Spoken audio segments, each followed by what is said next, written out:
Studies have shown that during exercise you may require... I think that's a turkey. There are a lot of vitamins and supplements on the market that promise a whole host of health benefits. But which ones actually work? Well, I'm Anna, and today, along with Andy on the Running Channel, we are going to hopefully answer that question.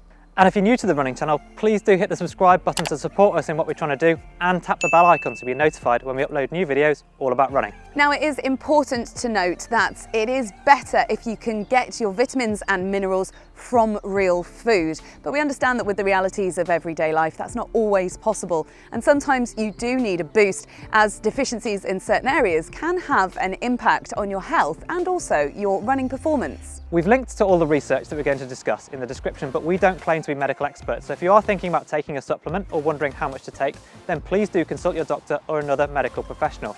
And make sure you look for a reliable brand or source to buy it from. Vitamin C is often talked about when it comes to fighting off colds. In fact, it's most people's go-to and has been lauded as a solution since the 1970s. But does it actually work? The research is a bit of a mixed bag, with some studies suggesting there's actually little or no effect on things like preventing the common cold. But more recently, a team of expert sports doctors and nutritionists who've worked with Olympic athletes across multiple different sports suggested taking 500 milligrams of vitamin C daily and upping that dose to around 1,000 milligrams if you were to develop symptoms of something like COVID-19. It has been shown to help with the treatment and prevention of things like pneumonia, and can also help stave off catching the common cold in conditions of extreme physical stress. So studies looked at marathon runners and skiers for that. Look to your diet for sources of vitamin C in things like broccoli, kale, oranges and tomatoes. Vitamin D is another important supplement to consider, with our skin naturally producing it when it's exposed to sunlight. But during winter months, when there's less sun exposure, some people can become deficient in it. Now, vitamin D has been proven to reduce the impact of upper respiratory tract infections and also lower the risk of catching the common cold. So definitely one to consider supplementing with over-the-counter vitamin D3. Vitamin D ensures good bone health by regulating the amount of calcium and phosphate in the body. It also maintains skeletal muscle function by regulating inflammation and the immune system, as well as helping with cardiovascular health. As with anything though, don't take too much. If you're unsure, then check with a doctor first or from reliable websites like the NHS. Scientists have found that zinc can stop the common cold virus from multiplying and can cut the length of a common cold down by 1 or 2 days.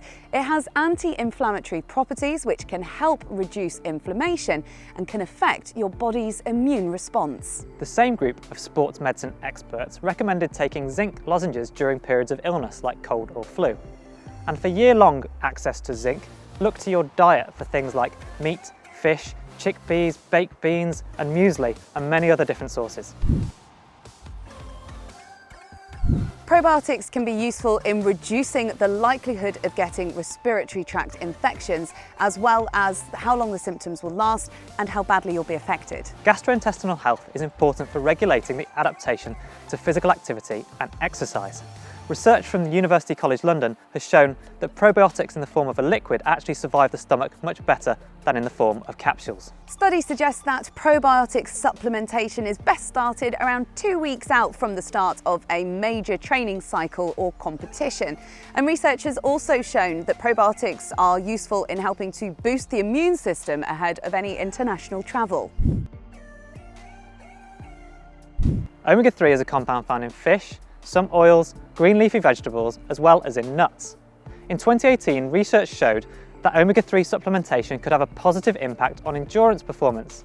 It said it did this by reducing the oxygen cost of exercise, as well as improving recovery from eccentric-based muscle-damaging exercise. Omega-3 and specifically DHA and EPA are key components in healthy immune function. So if your body is lacking in these areas, especially if your diet is low in things like oily fish, then it's definitely worth considering supplementing.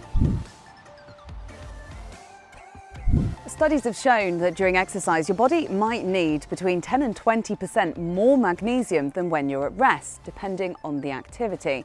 Now, science shows that if you are deficient in magnesium, then supplementation can help to improve your sporting performance. However, if you're already getting enough magnesium through your diet, then the effects of additional supplementation are unproven, as with a lot of the supplements that we're discussing today. Magnesium is the fourth most abundant mineral in the human body, and it can help to boost exercise performance. It does that by helping to move blood sugar into your muscles, as well as disposing of lactate, which can build up during physical exercise and cause fatigue.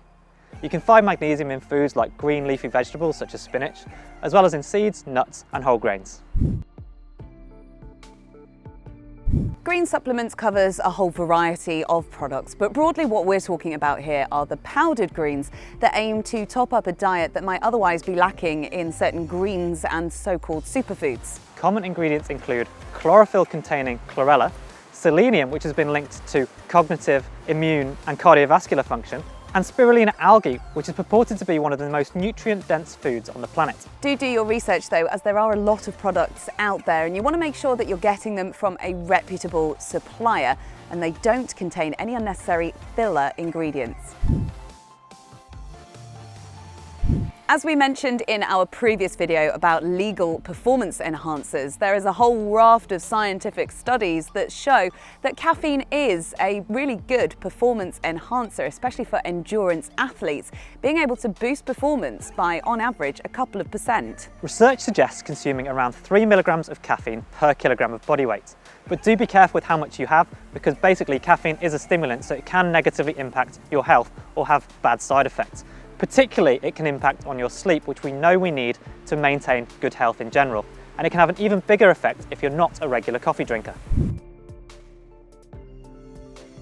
A newly published review into the literature around curcumin, which is found in the spice turmeric, has found that there is compelling evidence that suggests that there are benefits to athletes using it. The researchers behind the review looked at a whole range of different studies and found that the use of curcumin reduced the perception of muscle pain during exercise, reduced muscle damage and fatigue, as well as increasing muscle glycogen stores. They suggested taking curcumin before, during, and up to 72 hours after exercise. Now you can find it in turmeric supplements and also in turmeric tea. Just don't make that one in your favourite mug because it does stain, from personal experience. Beta-alanine is a non-essential amino acid that combines with histidine in the body to produce carnosine, which is then stored in the muscles. The theory goes that carnosine then acts as a buffer to the lactate that's produced during intense physical exercise, potentially delaying the fatigue that you experience. It's also been used by Olympic athletes on the track in the middle distances. Beta-alanine is most efficient for shorter, harder, high-intensity exercises lasting several minutes rather than several hours. It can be found in things like meat, poultry and fish. But there have also been studies that show that it can cause your skin to tingle a little bit depending on the dosage. And several scientists have also looked into combining it with bicarbonate of soda supplementation, which is supposed to reduce muscle acidity. The key compound found in beetroot and beet juice is nitrate, which the body then converts into nitrite and nitric oxide, which can help with blood circulation, among other things. Now you can buy beetroot juice in concentrated shots, although it is a bit of an acquired taste. Personally, I quite like it. There are competing theories as to how it actually boosts endurance performance, but the research has seemed to show that there's a larger effect for non-elite runners. Try taking 2 shots for 4 to 7 days in the build-up to your race and look to take them around 3 hours before the start on race day. Athletes primarily use protein for muscle rebuilding and repairing, and it also helps to optimize carbohydrate storage in the form of glycogen.